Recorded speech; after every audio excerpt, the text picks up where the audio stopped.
Well, Jeff didn't notice, but I turned off my bus immediately after watching Jeff the Environmentalist movie. I'm going to make sure I shut off that bus immediately. The only problem is sometimes these buses will lose air, and that's a significant problem. Day's over. It's hot out here. It's hot. It didn't cool off. It hit 84 on my last trip out. It was still 83, so that's big trouble. We know it's going to be hot as hell tomorrow. I won't be here, but I'll be having enjoyment of some kind of dental surgery. Anyway,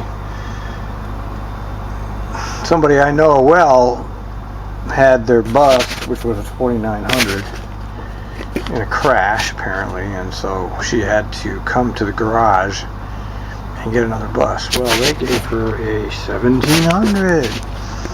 And this is on a 57 route, a heavy use 57 route. She always gets a 2900 on that. And it makes me wonder sometimes about how they do things here. I mean, why are these buses attached to trippers?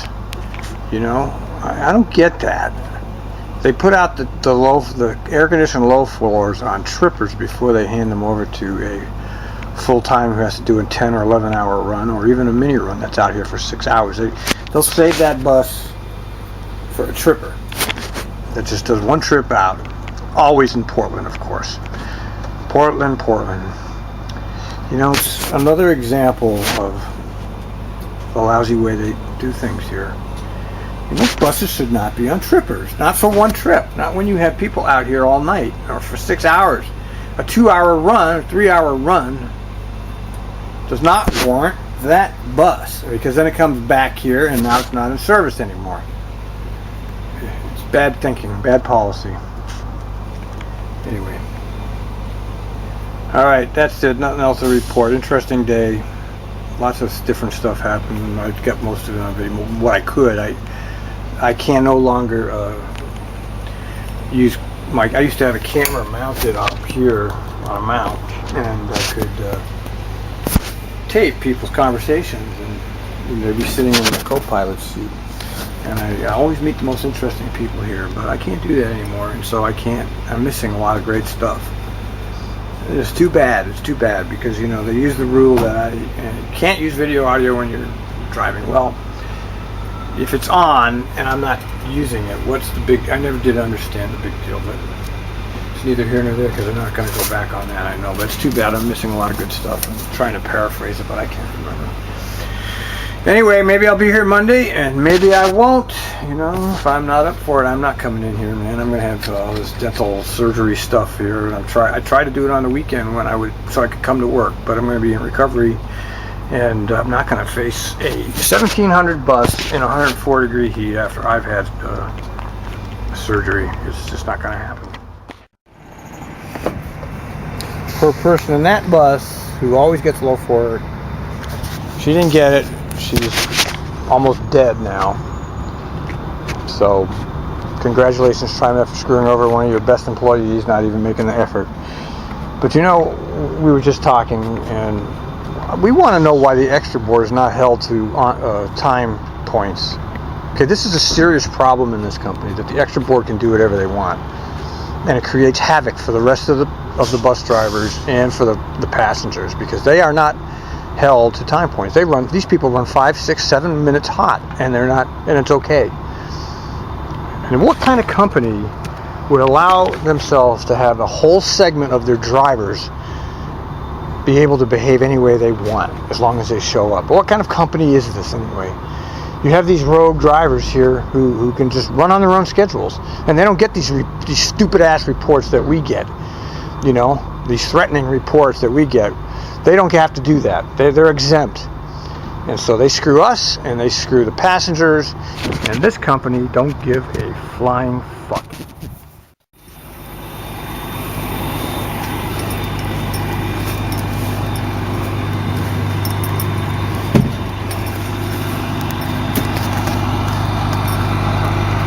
The racer's on vacation now. Not quite. I haven't filled out the time slip yet.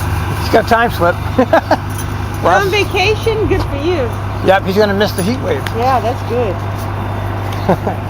Well, we'll think of you while we're sweating like pigs. All I have to do is log on to Rantings of TRIMET bus operator, and I'll get the full report. Yes, you get the report all right. Don't worry. I might not be here either because I have dental surgery.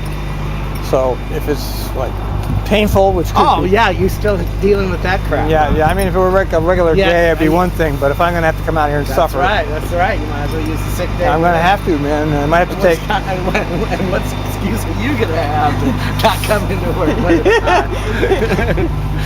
What a bad guy. So, Cap McClendon's operators are to remain properly hydrated during heat. Watch for passengers excrete. Oh, yes, sure. Operators remind the importance. Just drive the bus. Who cares if your heat stroke is?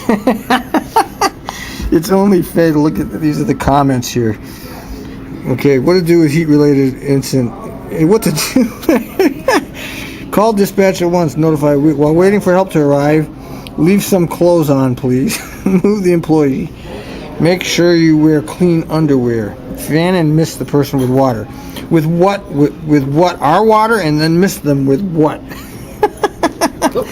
Personal cooling units are not allowed on buses. Remind that portable air conditioning personnel are not permitted.